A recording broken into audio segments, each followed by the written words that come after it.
हरे कृष्ण, राधे राधे। कार्तिक मास महत्व में अध्याय 31। 88,000 ऋषि मुनियों से सूत जी ने आगे कहा, हे ऋषियों, कार्तिक शुक्ल द्वादशी को ध्वजारोपण करने से संपूर्ण पाप नष्ट हो जाते हैं। चारों वर्ण ब्राह्मण, क्षत्रिय, वैश्य व शूद्र में से जो कोई भी भगवान के मंदिर में झंडी लगाता है, वह ब्रह्मा जी और अन्य देवताओं द्वारा सम्मानित होकर विष्णु लोक को प्राप्त होता है। इस बारे में जो कुछ नारद जी ने राजा पृथु से कहा, वह कथा मैं तुम्हें सुनाता हूँ, ध्यान पूर्वक सुनिए।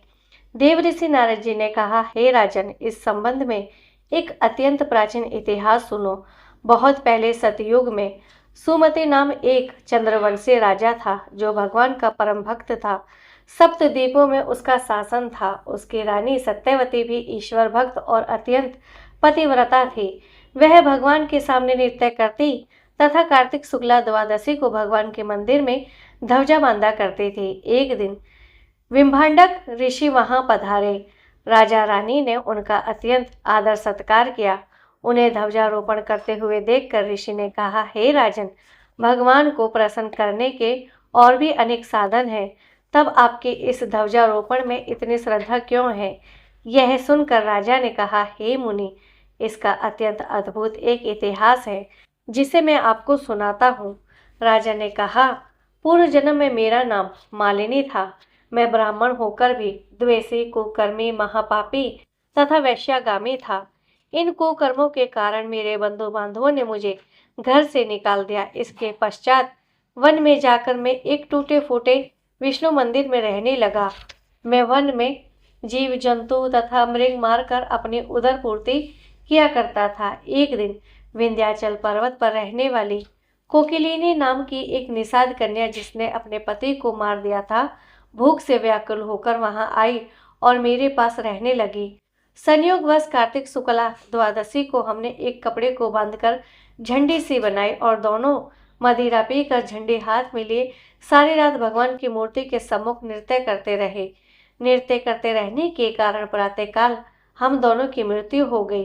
तब यमदूत हमें यम में फांस कर बांधकर मारते हुए यमराज के पास ले चले।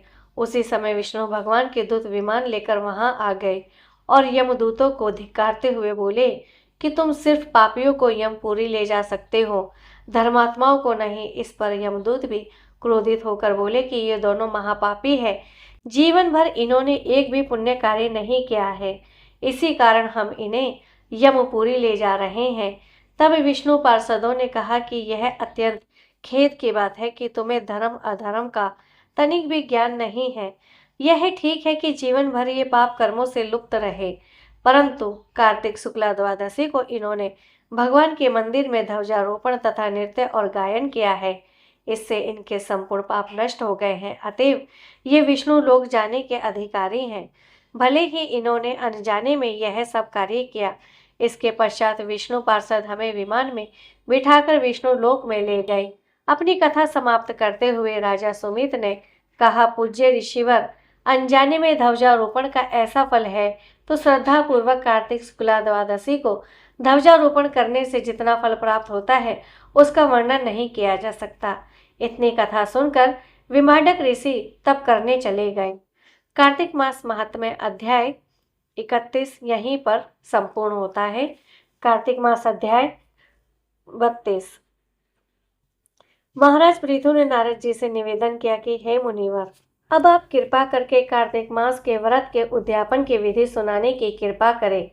नारद जी बोले, हे राजन, कार्तिक शुक्ला चतुर्दशी को कार्तिक मास के व्रत की संपूर्णता के लिए उद्यापन करना चाहिए।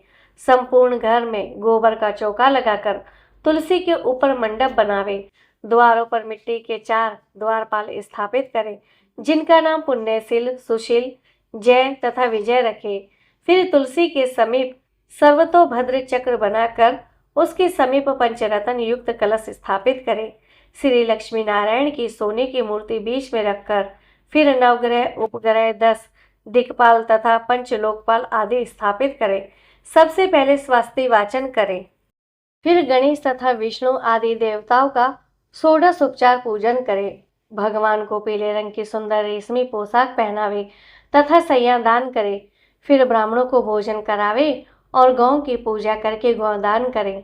एक ब्राह्मण की सपत्नी भोजन करावे और फिर दोनों को वस्त्र, आभूषण, पात्र तथा दक्षिणा देकर संतुष्ट करे और दंडवत करके उनका आशीर्वाद प्राप्त करे। यह सब कार्य श्रद्धापूर्वक करने से व्रत का पूर्ण फल प्राप्त होता है तथा अंत में विष्णुलोक की प्राप्ति होती है। जो व्यक्ति कार्तिक के इस व्रत को कहता, सुनता तथा देखता है, उसको भी चौथाई फल की प्राप्ति होती है। इसी के साथ कार्तिक मास महात्म्य अध्याय 32 यहीं पर संपूर्ण होता है। हरे कृष्ण, राधे राधे।